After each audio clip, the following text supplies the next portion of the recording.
intégré récemment la Gypsy Police, c'est-à-dire les psychologues d'urgence pour la population. Voilà.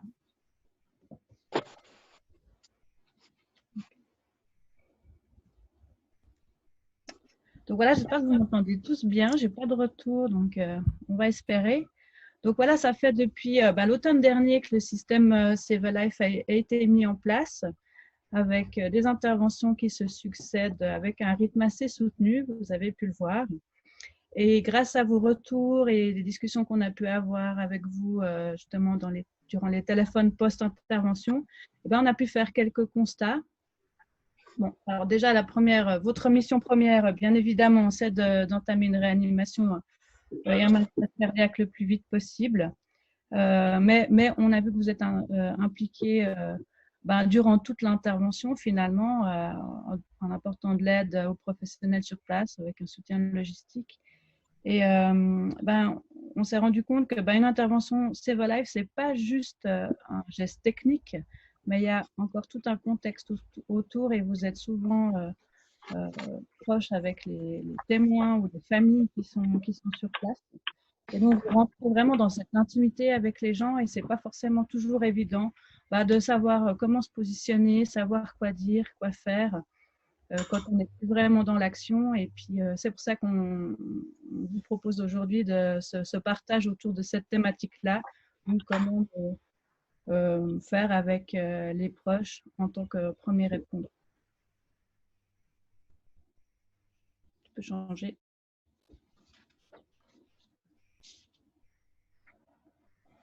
Donc, pour moi, il va y avoir 5 moments clés ou charnières dans l'intervention. Vous allez être en contact avec les personnes ou peut-être vous poser des questions sur comment me comporter, qu'est-ce que je dois faire, qu'est-ce que je peux dire, qu'est-ce que je ne peux pas dire. Donc, le premier moment, ce sera l'arrivée où l'objectif, c'est que vous arrivez en premier. Et donc, vous serez les premiers à être en contact avec les témoins sur place. Et donc là, vous pouvez déjà, alors vous avez ce focus sur entamer le plus vite possible la réanimation ou apporter.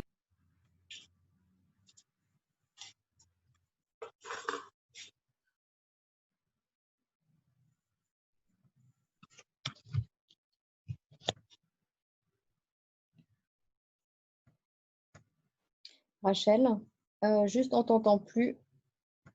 J'essaye de te réactiver le micro. C'est bon. Là, ça marche? Oui, c'est bon. Alors, on m'entend plus depuis quand? Repars sur l'arrivée et sur les réactions. Donc, je disais qu'il y a plusieurs moments clés ou charnières durant l'intervention où vous pouvez être en contact avec les témoins et puis les proches et puis se poser des questions sur que dire, comment me comporter. Donc, la première, je disais que c'est l'arrivée. L'objectif, c'est que vous soyez le premier à arriver. Et donc, voilà, là, au début, il y a le focus sur le geste technique à faire, la réanimation à entamer, le défi peut-être à poser, etc. Mais vous pourrez déjà là être confronté aux diverses réactions des proches ou des témoins qui va des personnes qui sont déjà en train de faire une réanimation. Donc là, il suffira de valider ce qu'ils sont en train de faire et puis prendre le relais, à des gens qui vont juste vous dire « Ah, c'est par là-bas » et qui restent vraiment en retrait. Le deuxième moment que j'aimerais évoquer, c'est autour de la réanimation. Je veux dire par là, en fait, au moment où arrivent les professionnels, peut-être à ce moment-là, souvent, vous nous dites que vous êtes impliqué dans la suite de la prise en charge et tout ça, mais peut-être qu'à un moment donné, vous vous retirez, puis là, vous serez peut-être vraiment en contact avec les proches, avec peut-être cette position un petit peu inconfortable. Et puis, on voulait évoquer avec vous le fait, peut-être vous poser des questions sur est-ce que c'est bien ou pas bien que les personnes assistent finalement à cette réanimation. Et puis, on voit dans la recherche et dans les recommandations, bon, il n'y a pas vraiment de consensus, un petit peu comme toujours, mais en tout cas, ce qui se dégage, c'est que c'est pas mauvais, en tout cas, que les gens assistent, mais ce qu'il faudrait, c'est pas les laisser tout seuls comme ça devant et qu'il faudrait les accompagner dans ce moment-là. Donc, effectivement, vous, en tant que premier répondant, c'est pas votre mission, hein, mais si dans le cas où vous seriez comme ça un petit peu en retrait et avec une envie de faire quelque chose, vous pouvez accompagner un petit peu ce qui se passe. Voilà, c'est des choses assez simples. Peut-être dire juste quelque chose comme ils sont en train de faire tout leur possible, des choses comme ça. C'est pas forcément évident de trouver les bons mots, mais voilà. En tout cas, ce qu'on préconise, c'est qu'en tout cas qu'il n'y a pas besoin de les jeter dans un autre coin, mais que c'est intéressant de les accompagner à ce moment-là. Le troisième moment, eh ben, c'est l'annonce de décès. Donc là, vous pourrez peut-être assister à ce moment-là qui est assez intense avec l'annonce de décès. Et là, vous prendre toutes les émotions et tout l'impact qui va avec ça, avec ce moment un petit peu suspendu comme ça, où les gens pourront avoir des réactions un petit peu dans tous les sens, c'est-à-dire soit ils peuvent rester complètement stoïques, soit ils peuvent partir dans des questionnements, plutôt du déni, donc c'est pas vrai, c'est pas possible, etc. C'est des questionnements qui ne nécessitent pas forcément de réponse, hein, évidemment. Et puis là, c'est aussi quelque chose qui vous protégez un petit peu de tout cet impact-là. Vous pouvez avoir des gens qui vont tout d'un coup s'agiter et se mettre à faire plein de choses, à chercher un objet, à chercher quelque chose comme ça pour être un petit peu dans l'action face à ce poids de cette annonce. Je vais un petit peu plus rapidement parce qu'on a déjà plein d'autres choses à vous dire, mais un autre point important, ça sera le moment de partir. On y reviendra encore aussi un petit peu après. Le moment de partir, on verra, il faut être assez bref. Et puis, voilà, vous pouvez donner vos condoléances et puis essayer de partir en même temps que les secours. Donc, on ira un petit peu plus là-dedans par là. Et puis, la suite, on en reparlera aussi un petit peu. Vous nous avez posé une question par rapport à qui adresser les personnes si jamais. Alors ça, c'est pas tellement votre rôle en tant que premier répondant, évidemment, mais on verra qu'il y a d'autres structures qui peuvent prendre le relais si jamais.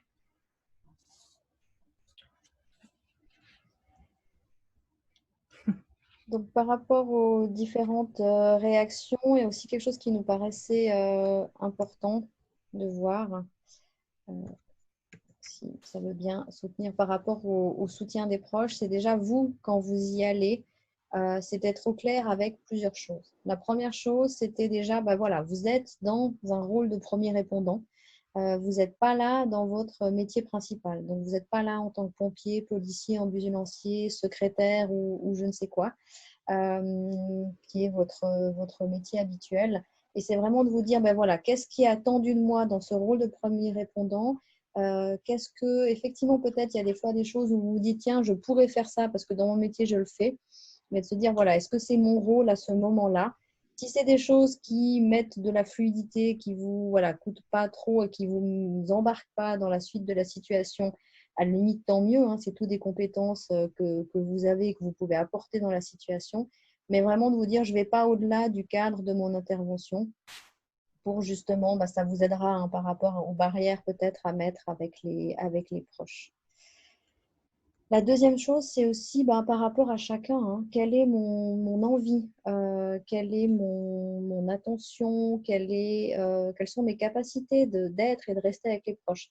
Est-ce que c'est quelque chose où de nature, je le fais facilement ou alors c'est quelque chose que je crains et que je n'ai pas envie et qui n'était pas forcément prévu dans tout ça. Se respecter aussi par rapport à ça. Alors peut-être que de nature ou de manière générale, vous êtes plus à même d'aller vers les proches et peut-être que aujourd'hui, en fonction de ce que vous vivez, traversez, en fait, c'est trop pour vous. Donc c'est vraiment de vous respecter par rapport à ça. De ne pas y aller par obligation en vous disant il faut absolument que j'y aille, c'est à moi de le faire. Ou alors, des fois, ce qu'on constate aussi pas mal sur le terrain, c'est qu'on n'aime pas trop les situations où on n'est pas dans l'action et que dans ces moments-là, pour nous apaiser ou pour trouver quelque chose, on va se lancer dans une nouvelle mission et dans quelque chose qui va nous faire sentir utile et on va le faire pour cette raison-là. Donc vraiment, faites-le en fonction de votre intention, de votre envie et ne vous sentez pas obligé par rapport à aller au contact avec les proches. Je n'aurais pas dû mettre d'animation parce que c'est lent. Et puis également, être au clair avec le fait que vous êtes vraiment là sur un instant assez court. qui peut être voilà, parfois même quelques secondes, hein, vous repartez rapidement, quelques minutes, et de se dire, bah, voilà, selon le contact que je vais nouer avec ce proche-là, bah, il y a un moment donné, je vais devoir partir. Donc, aussi de doser, je dirais, l'intensité de la relation qui va se mettre en place parce que vous allez partir rapidement et que vous n'allez pas pouvoir rester sur du moyen terme. Donc, pensez aussi à ça quand vous êtes en intervention pour Save a Life, de vous dire, bah, en fonction de ce que j'amorce avec la famille ou les proches, ben, est-ce que je vais pouvoir continuer? Est-ce que je vais pouvoir rester? Et si ce n'est pas le cas, ce qui en général n'est pas le cas dans votre mission, ben, en fait, qui serait la meilleure personne plutôt que moi et qui je pourrais interpeller, qui est déjà sur place parmi les professionnels, parce que j'ai identifié effectivement qu'il y a un proche qui est tout seul et que ça ne me paraît pas OK, ben, du coup, qui j'interpelle pour qu'il puisse s'occuper de ce proche-là. Donc ça nous paraissait important par rapport vraiment à la base. Est-ce que je vais au contact ou pas avec les proches? Une fois que vous êtes au clair avec ça et puis qu'à un moment donné, vous décidez d'y aller, ce qu'il faut savoir, c'est que parmi quelques besoins, hein, on aurait pu mettre des 3 petits points, mais les besoins des personnes sur le moment, Rachel l'a nommé aussi, au final, il y a quand même ce besoin de participer à un bout, hein, pour celles qui se sentent d'être là. Il y a énormément dans ces situations de besoin d'être rassuré de ce qui se passe, du fait surtout que vous prenez en charge, que quelqu'un est en train de prendre en charge son proche. Donc ça, c'est effectivement toutes des paroles que vous pouvez dire en disant, bah voilà, les ambulanciers sont arrivés, ils sont en train de prendre en charge votre proche, de faire tout le nécessaire. Enfin voilà, vraiment de rassurer avec vos mots, hein, évidemment, mais ça peut être des choses qui vont être importantes pour les personnes. D'avoir de l'information. Si vous êtes avec la personne, bah, peut-être de l'informer de ce qui est en train de se passer, évidemment en vulgarisant, hein, pas dans des termes trop techniques. Surtout si vous êtes du métier, ça va leur paraître du charabia, mais vraiment d'expliquer ce qui est en train de se faire dans les grandes lignes pour qu'ils voient que c'est en train d'avancer ou aussi de rassurer en disant mais voilà, ça c'est normal que la personne réagisse comme ça à ce moment-là. Elles ont aussi besoin souvent d'être actives ou utiles et j'ai constaté sur le terrain passablement de fois où on leur confie des petites missions. Et ça, si vous pouvez le faire, c'est assez protecteur en termes de traumatisme, ce qui a été montré aussi pas mal dans la littérature. Ça peut être des choses toutes bêtes, hein. Par exemple, si tout d'un coup vous savez qu'il va y avoir une évacuation, est-ce qu'ils peuvent déjà commencer à faire un petit peu de place, à dégager un peu des meubles ou à tenir quelque chose ou aller chercher, je ne sais pas, de l'eau, un stylo, peu importe. Mais c'est quelque chose qui va être important, ça les sort un petit peu du figement et puis ça leur donne un rôle parce que c'est vrai que quand vous arrivez sur place, tout d'un coup, peut-être qu'eux, ils ont commencé un massage puis ils se retrouvent tout d'un coup démunis à rien faire. Donc, c'est important de les faire participer sans qu'ils vous gênent dans ce que vous avez à faire. Et le besoin de comprendre aussi, comprendre ce qui se passe. Alors ça, vous ne pouvez pas toujours le faire sur le moment, mais c'est important peut-être de le faire par la suite s'il y a des questions. En général, c'est les ambulanciers qui vont le faire, mais peut-être que vous êtes la personne la plus proche. Et en tout cas, vous pouvez soit comprendre, enfin, les aider à comprendre, ou en tout cas, les aider, on parle de connexion à ressources, de où est-ce qu'ils pourront avoir l'information. Et ça peut être juste des petits relais que vous pouvez dire, bah, écoutez, si vous avez des questions, n'hésitez pas par la suite à les poser au médecin du SMUR, à les poser à l'ambulancier, à les poser à la police ou peu importe, mais de passer un petit peu le relais auprès des professionnels qui sont sur place. Dans les attitudes que vous pouvez avoir,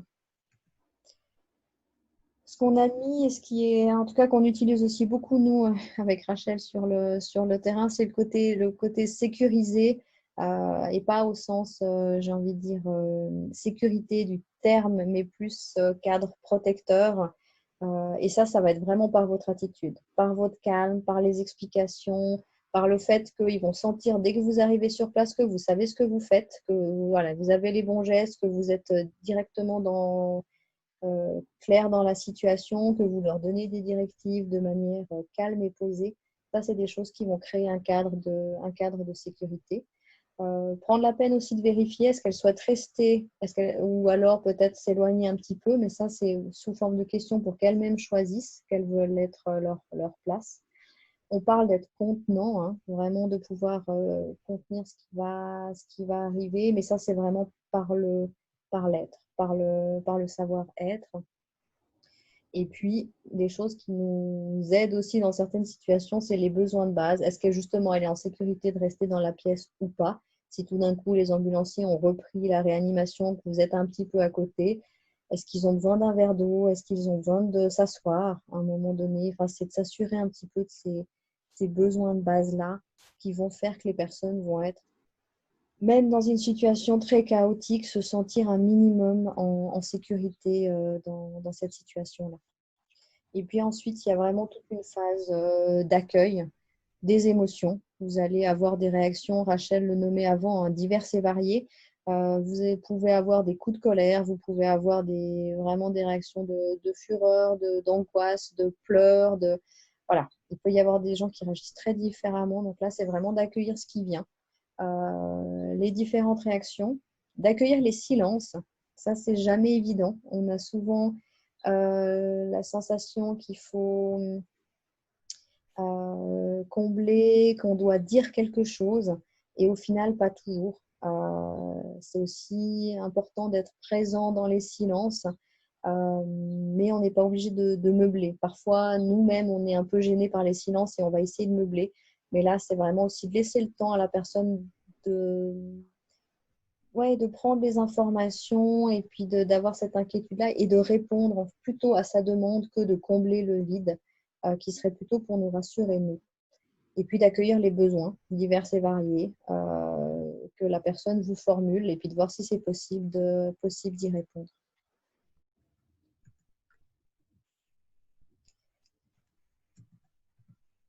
On a aussi toute la partie d'acceptation, d'accepter de ne pas avoir de réponse. Il y a pas mal de questions qui émergent dans ces situations-là.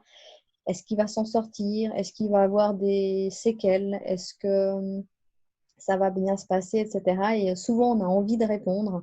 Et dans ces cas-là, mieux vaut ne pas répondre. Et puis, ou alors de nommer en disant, écoutez, là, j'ai pas la réponse. Ou de partir sur des choses comme, ben, on espère que tout va bien se passer, on va tout faire, on va faire le maximum, mais pas aller au-delà de ça. Et puis, parfois, vous verrez, hein, sur certains proches, vous avez des gens qui enchaînent comme ça des questions. Au final, ils n'attendent pas tellement des réponses. Ils ont juste besoin de le verbaliser, de le formuler. Et puis, c'est plus pour eux-mêmes et c'est plus le fait que ça a besoin de sortir. Et vous verrez, si vraiment c'est une question qui attend une réponse, ils vont vous la reposer 2 ou 3 fois. Si c'est des choses comme ça que les gens disent les unes après les autres, en général, on laisse passer une première vague, j'ai envie de dire, de questions. Et puis, si ça revient, on essaye de voir. Des fois, il y a souvent un besoin. Hein, qu'est-ce qu'il y a derrière? De quoi la personne a besoin à travers cette question? Et là, on revient sur les besoins des personnes. Souvent, c'est d'être sécurisé ou de comprendre. Donc, revenez plutôt sur le besoin de la personne que de vous dire, il faut absolument que je réponde à ça. Et s'il y a des fois une question qui vous paraît importante, et ben là, c'est de dire, bah, écoutez, je vous propose de poser cette question une fois que ce sera le moment, voilà, à l'ambulancier, etc., ou au médecin ou autre. D'accepter les silences, hein, je l'ai déjà nommé, c'est des silences souvent utiles pour la personne. Pour nous aussi, hein, ça nous donne un petit peu de répit quand on est avec les proches, c'est souvent assez intense émotionnellement. Donc de se laisser un petit peu ce temps-là. Et on sent la différence. Il y a vraiment des silences gênants où au bout d'un moment, bah, il faut effectivement qu'on le comble. Mais la plupart des silences, on peut laisser 1, 2 minutes facilement quand on est avec les proches. Ça laisse aussi le temps de redescendre. Hein. Eux, ils sont en stress, dépassés. Et à un moment donné, il faut aussi leur permettre de redescendre. Vous allez être beaucoup dans le être, pas tellement dans le faire. Et ça, c'est pas évident. On est dans des métiers où on est dans l'action, on a envie de pouvoir faire, de pouvoir être utile. Et là, bah, il y a un moment donné, on doit aussi être juste présent, sans forcément faire quelque chose.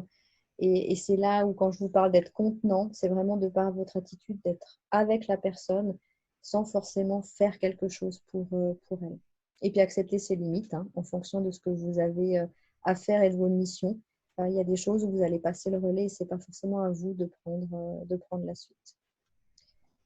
Il y a une partie de tolérance, tolérance à cette souffrance des proches. Et c'est là où je vous disais, c'est important d'être au clair avec est-ce que j'ai envie de m'y frotter ou pas? Est-ce que je m'en sens capable aujourd'hui ou dans cette période de ma vie? Tolérer une certaine impuissance par rapport à la douleur de ses proches et de ses familles, que ce soit pendant la réanimation ou au moment de l'annonce de décès. Voilà, malheureusement, on n'a pas une baguette magique et on peut pas faire plus. Et on aimerait. Et ça, il faut tolérer un peu cette partie de non, je peux pas. Je peux être présent et c'est déjà pas mal pour cette personne parce qu'elle n'est pas seule à ce moment-là, mais je peux pas forcément faire plus. Et je dois tolérer aussi de ne pas avoir réponse à tout dans ces moments-là. Et s'il y a des besoins peut-être autres qui émergent, parfois il y a des besoins aussi spirituels. Hein. Il y a des gens qui vont partir dans la croyance, dans la spiritualité. Peut-être que si moi je ne suis pas à l'aise avec ça, c'est peut-être de voir quels sont les relais pour que cette personne puisse à un moment donné trouver ce dont elle a besoin. Mais souvent, c'est plus notre propre besoin de répondre à ça que son besoin à elle. Et là, on va essayer d'activer ces ressources par rapport à elle. Ensuite, je te laisse enchaîner, Rachel. Alors, on voulait évoquer aussi avec vous les attitudes à éviter. Alors, un des maîtres mots de la psychologie d'urgence, c'est pas en faire trop, c'est la simplicité. Finalement, c'est s'adapter aux besoins de la personne, comme tu l'as dit, Katia. Alors, quand on voit quelqu'un en souffrance, on a envie de faire, on a toujours envie d'avoir cette phrase magique qu'on pourrait sortir et tout réparer ou tout apaiser, mais bon, malheureusement, ça n'existe pas. Donc voilà, c'est pour ça qu'il n'y a pas un listing de ce qu'on peut dire, ce qu'on ne peut pas dire. Une des choses, par contre, où là, on peut un petit peu s'avancer, c'est on ne fait pas des promesses qu'on ne peut pas tenir et on ne dit pas des choses comme enfin, ça va aller. On ne sait pas si ça va aller ou pas, ou tout va bien se passer. Ça, on ne sait pas non plus. On peut pas. Voilà, c'est une phrase qu'on dit un petit peu dans le langage courant, mais là, dans ces situations-là, eh ben, ça passe souvent mal parce que finalement, ça va aller. Non, ça va pas aller. Je suis en train de perdre quelqu'un de proche, mon mari, mon frère, peu importe. Et on ne peut pas du tout s'avancer sur comment que ça va aller. Ça va aller avec le temps, mais on ne se permet pas de le dire. Et donc, voilà, on l'a déjà évoqué. Enfin, c'est un petit peu les mêmes conseils qu'on a déjà dit tout à l'heure, mais voilà, ne pas aller au-delà de votre rôle si vous vous sentez pas capable. Il faut éviter de rester plus que nécessaire, ça aussi, pour pas trop s'impliquer, pas trop longtemps. Comme Katia l'a dit, on est là pour un temps assez court. Éviter de démarrer un soutien avec la famille, de trop s'impliquer comme ça dans les choses à faire. Il faut vraiment laisser les gens aller avec mettre en place leurs propres ressources. Voilà, et c'est pas le moment pour poser trop de questions et c'est pas le moment d'être trop impliqué dans l'émotionnel. Voilà, c'est vraiment on appuie vraiment sur le fait de la simplicité. C'est plus le savoir-être, le côté, comme on a dit, d'être un peu un pilier comme ça, la stabilité, mais il n'y a pas besoin d'en faire trop. Je peux changer. Et alors, le dernier point qu'on voulait voir, c'est le moment de partir parce que voilà, on a eu des retours comme quoi des fois c'était difficile de savoir à quel moment partir. Des fois, on se faufile comme ça ou bien il y en a qui sont restés après le départ des professionnels. Voilà, un petit peu la ligne de conduite qu'on vous propose, c'est de profiter du départ des professionnels. Alors, voilà, des fois, ça peut être que la personne est décédée, donc ça prend un petit peu plus de temps. Donc là, peut-être vous pouvez vous permettre de partir plus vite. Mais par exemple, s'il y a un transport, là, vous devez partir à ce moment-là en même temps que les professionnels. Ce n'est pas votre rôle de rester avec les gens quand l'intervention est terminée. Et voilà, de manière brève, voilà, peut-être juste dire un mot de condoléances ou quelque chose comme ça, pas besoin de s'étaler trop. Mais surtout, voilà, c'est à vous vous pouvez vous sentir libre de partir. Hein. Déjà, si on n'a plus besoin de vous sur votre mission principale, donc qui est la réanimation ou bien l'aide à l'intervention, là, vous êtes tout à fait libre de partir. se sentir happé par le besoin de se rendre utile, c'est ce que disait Katia. Souvent, on a souvent envie de faire dans l'action, et puis aussi, si il n'y a plus lieu de faire, ben, on peut partir. C'est le moment de partir. Des fois, on sent aussi quand c'est le moment de partir. Voilà. Et puis évidemment, ben, toujours si vous vous sentez inconfortable avec la situation d'être avec les proches, ben, vous avez tout à fait le droit.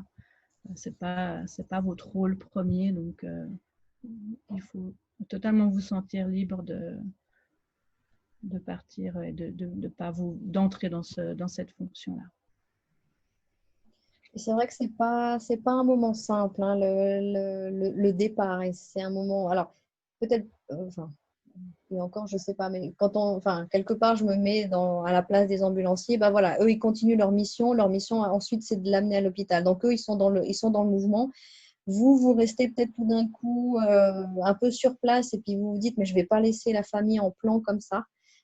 Donc, c'est un moment un peu charnière, et c'est là où ça vaut la peine de vous préparer aussi un petit peu à ce départ en disant, bah, alors soit vous l'anticipez parce que vous avez déjà un petit lien avec la famille, puis vous dites, bah voilà, moi je vais gentiment partir en même temps que les ambulanciers, je vous dis au revoir, puis comme ça vous préparez un petit peu et vous vous sentirez plus légitime au moment du départ, j'ai envie de dire officiel. Et si tout d'un coup ça s'est passé tellement rapidement que tout le monde est parti et que vous êtes encore là, c'est peut-être de nommer clairement en disant, bah écoutez, voilà, moi ma mission maintenant elle est terminée. Donc je vais gentiment repartir. Est-ce que peut-être juste de s'assurer qu'ils vont peut-être pas rester seuls, ou de qui pourrait venir sur place. Et puis ensuite, bah, voilà, sur la fin, on abordera avec Rachel quels sont vos relais. Mais c'est vraiment de vous dire, voilà, moi à un moment donné, il faut que je me désengage.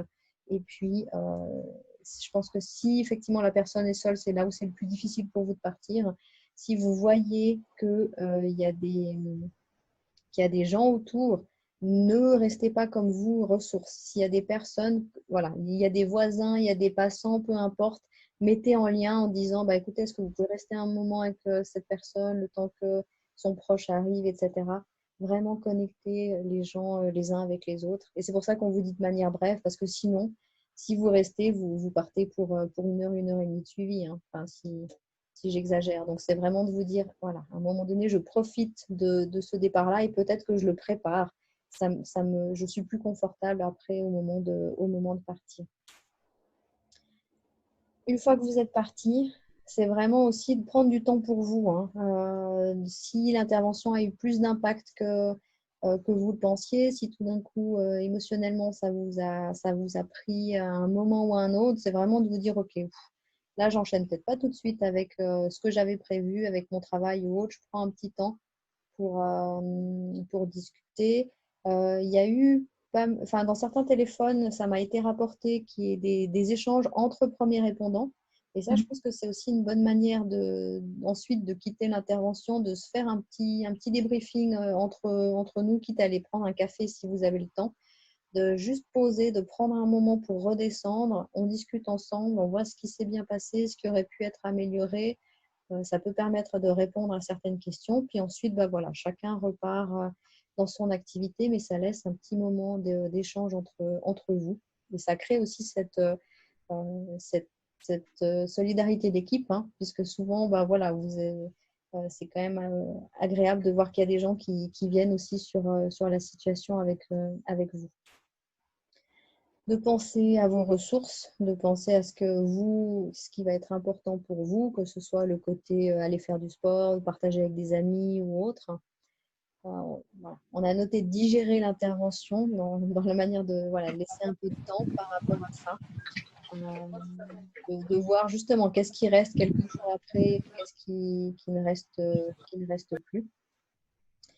Et puis ensuite, d'échanger, d'où le but aussi des téléphones qu'on a choisi avec Rachel, de rendre aussi proactif, c'est-à-dire qu'on n'attend pas que vous nous appeliez, mais on a décidé systématiquement de se dire, voilà, on prend un petit moment. Et pour ceux qui ont déjà eu les téléphones, vous voyez, ça varie, hein, en fonction de vos besoins, du temps dont vous avez besoin. Ça peut être juste 2 minutes, tout va bien, ou on passe un petit peu plus de temps. Mais au moins, vous savez qu'il y a un moment pour échanger à ce sujet après.